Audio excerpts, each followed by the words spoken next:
Okay, now that we have all of our related to secondary dominant target chord groups in our piece, I just wanted to talk a little bit about harmonic rhythm and also deceptive resolution.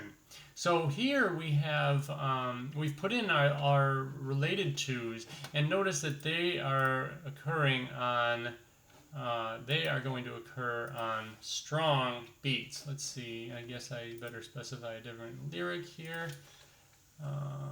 Oh, I see. Well, so they're going to come on stronger harmonic stresses. All right. So I'm going to put strong here. Notice that the secondary dominants are going to be relatively weak compared to the harmonic rhythm of the related to chords. Okay, so strong. The secondary dominants are going to be weaker by comparison. Okay, so that's a good thing to keep in mind, because whenever we're using secondary dominants, it's gonna sound more idiomatic for the most part if we use them on weaker harmonic stresses, and for the related twos to use them on stronger harmonic stresses. So let's just keep that in mind. That way our music will sound more idiomatic. Of course, you can always break the rules and do your own thing, but again, in Berkeley, we're trying to teach you the solid craft that's going to get you through many different situations. So, what do the related twos go on? They go on stronger harmonic stresses. Secondary dominants go on weaker harmonic stresses. And so, all right, so this is what, and see if you can feel the strong and weak. Ready? Strong, weak, strong, strong, weak, strong, strong, weak, strong, maybe weak, and then strong. Okay, so where we place these chords does make a difference. Okay. Now, the last thing I wanted to mention is that any of these secondary dominants they don't always have to go to their target chord, right? Sometimes in compositions you'll see what's called a 2-5, but the 2-5 won't go to its target chord of the 1. Here's another 2-5, right? Quote unquote a 2-5. And does it go to its target? Well, they all do now, but they don't always have to. So let's do a little something different. Let's use a deceptive resolution of these secondary dominants. I'm putting these parentheses around a chord to show that that it's not going to move to the place we expect. Okay, so 5, 7, 6. So let me get rid of this arrow, because if it doesn't go where we expect, if it doesn't go down a fifth to where we expect, we're not going to draw the arrow. So I'm going to take out the arrows, and I'm going to put these parentheses around the secondary dominants to show that they are no longer going to the target chord that they would be expected to go to. Okay?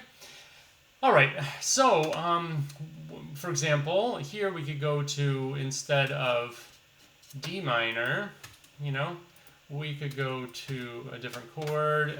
Here we go to a different chord. And here we could go to a different chord instead of the, whoops, somehow I got in the wrong tool. All right, so we could put in a different chord here. For example, a typical one for here would be an F chord.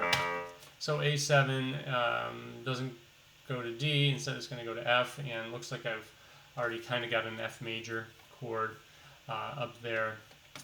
And then E7. So where might E7 go? Actually, that could possibly go to an F as well. So I wouldn't necessarily use all these in the same piece, but I just wanted to show you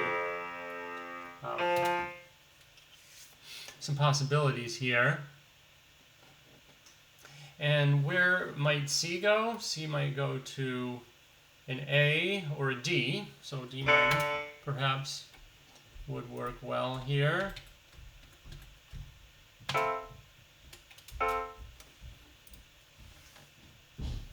Okay, so now these secondary dominants are not resolving to their target chord, they're resolving to something else. And, you know, this was just the first thing that popped into my head, but often dominants will resolve deceptively down a third, so that's down a third. All right, here they will sometimes resolve up a half step, E to F, and sometimes they will resolve up a whole step.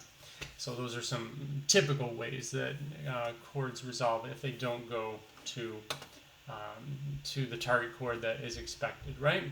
So here is an F chord, and here is an F.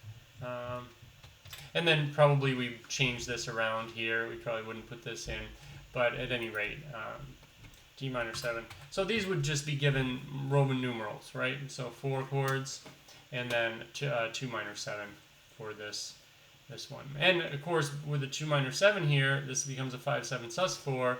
So we should probably put in a bracket to show the kind of 2-5 relationship that we've created now that the D minor 7 is going to a G7 sus4. Okay? And of course our Roman numerals here, and I'm not, like I said, I'm not guaranteeing that these are the best choices, but they're certainly theoretically possible. So I'm tossing them in for now, and here's a 2 minor 7. So what have we learned? Well, related twos are going to come on strong beats relative to the secondary dominants, and not all secondary dominants have to resolve to the expected target chord. They can go somewhere else instead. Okay,